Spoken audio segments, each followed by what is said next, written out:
Hi everybody. I miss you guys and I really wish I wasn't doing it in this way, but here we are, and here is kind of some updates and how to work on your terrestrial biomes research.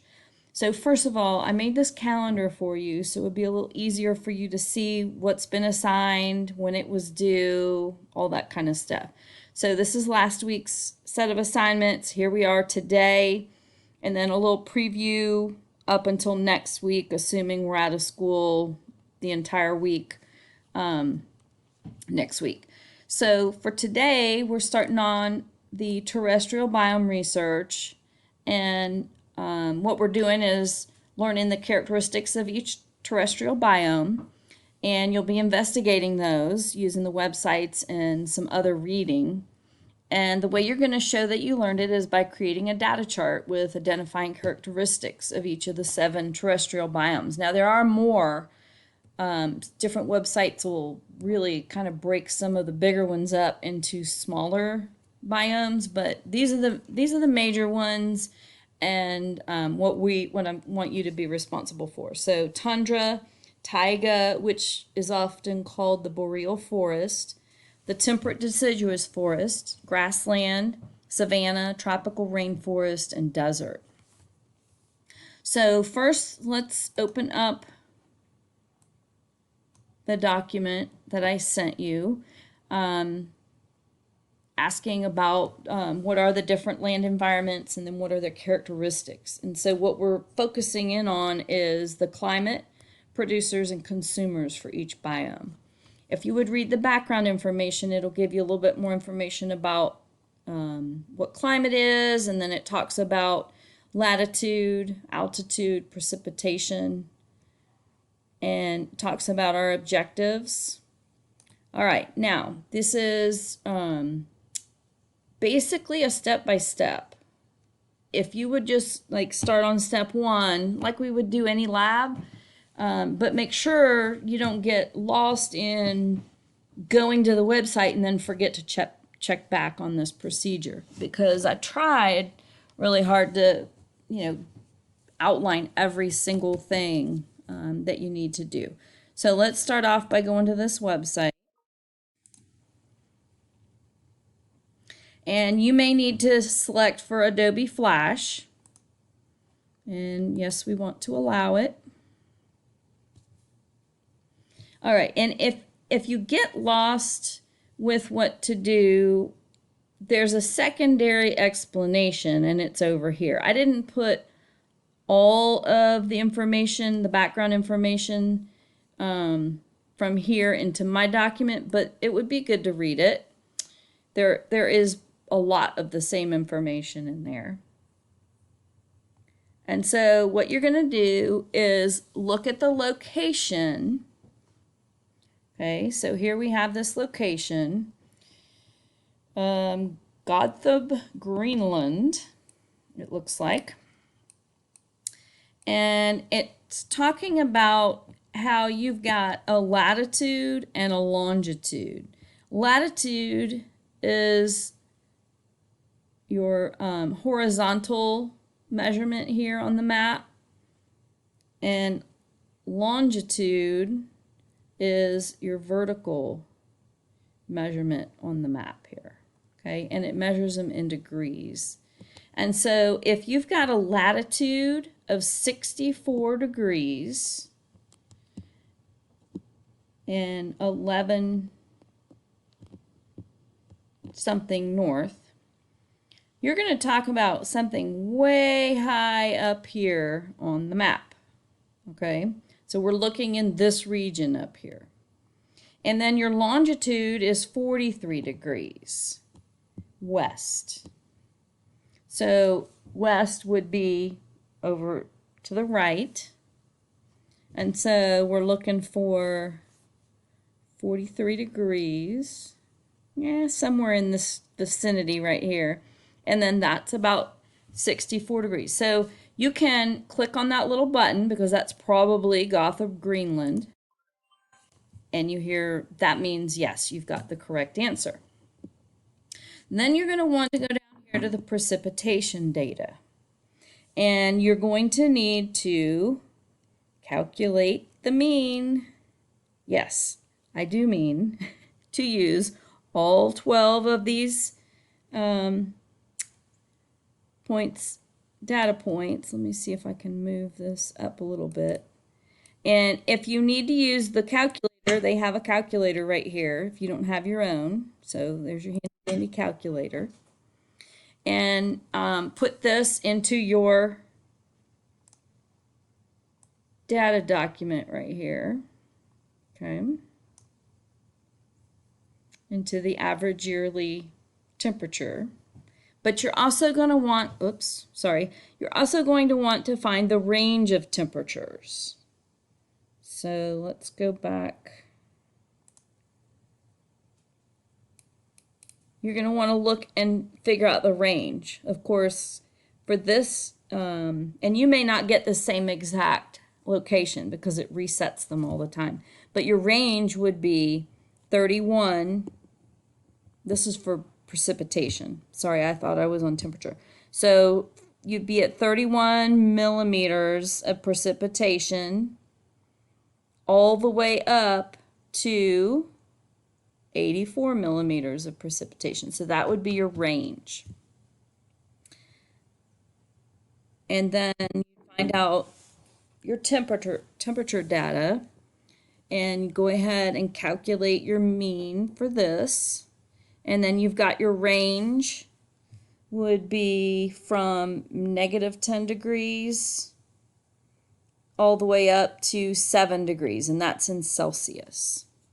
Okay, so just put that into your data chart right here. Okay, now this website doesn't have any identifying producers or consumers, so you're going to have to find that information somewhere else. Oh, and I see there's a problem because I went ahead and I told you guys to go by these different I went ahead and put biomes in here for you. So you can't put your information in yet till you figure out what biome that is. So, okay, well, let's do that. So what do you guys think? Should I start off with desert? No, that wouldn't be the right one. Should I try taiga? Maybe. Let's see what happens. No, not taiga. So it's got to be tundra. And so what happens is it lights up all the areas around the world that are also tundra. Okay, so now that we know it's tundra, now you can go into and put your data here for the precip and the temperature. You're going to have to use one of the other websites to find the producers and consumers. All right. So then you're going to go through and finish this same, okay, once you finish that one location, then you go to a new location, all right, and do the same thing over and over and over. I'm going to pause this for just a second. Okay, so now I have finished figuring out where the different locations are around the world for each of the places that they gave me. I've also figured out what the different biomes are that are correct for each location. So now what I'm asking you to do in your document is, pull it up here. So I've just gone through all of these different steps, okay? And now we're on 8. So after all the land biomes of the world are filled in, click the video button to view a biome and like a short little movie about it.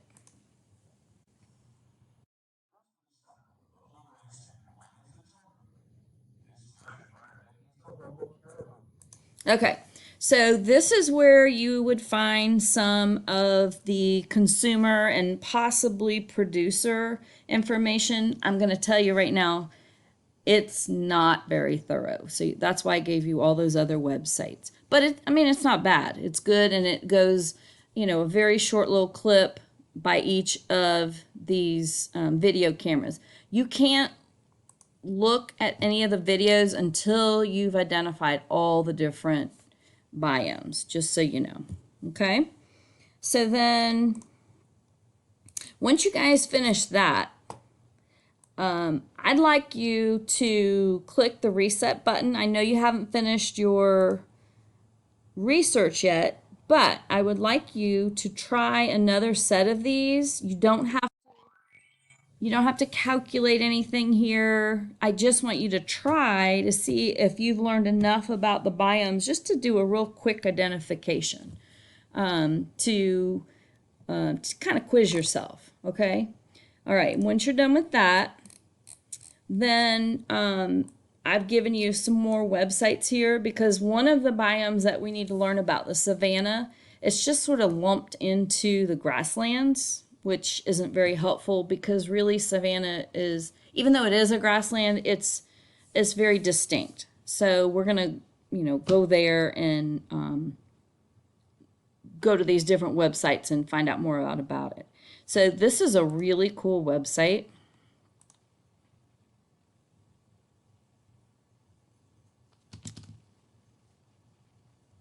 And it gives you a lot of information about the biomes.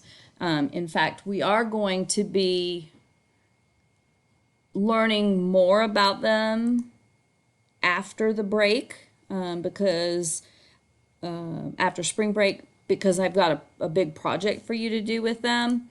But one of the things, you've got all these different biomes over here on the left, and you can see there's, like, we're not going to go into tropical dry forest. You're welcome to look at that, though.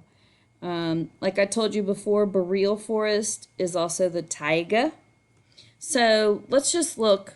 We'll click on, it tells you about the different characteristics of these biomes, but then you can also click on them and it gives you even more information. It tells you a sample place that you could find the rainforest, and more importantly, it gives you this climatogram, which is something that, like I said, we're going to learn after spring break. But you can get more information off this climatogram. You can look at the precipitation, okay, so how much rainfall per month, and then also the temperature. So this is kind of a nice way for you to be able to check your data here for each of the different biomes. All right. I think this is the other one I was looking at, but that's all right. So they also tell you the number of reptiles and how many amphibians and that kind of thing. Mammals, they don't give you any specifics though. Okay, but it's a really cool website to investigate.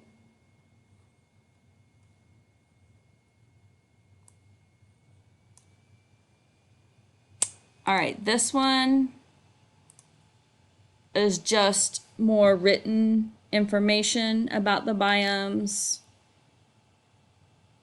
and you just have to scroll down and you can find out the more information here for the other biomes as well.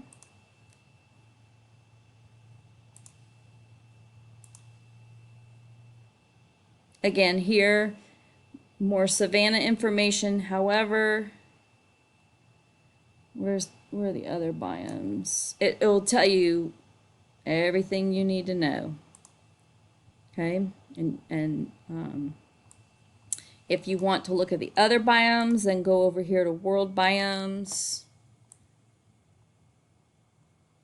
and it'll give you links for those.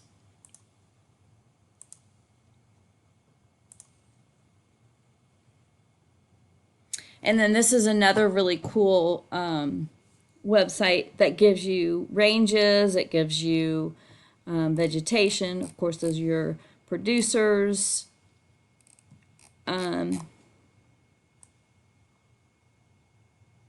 Doesn't so much give you the consumers though, but I think we've got that information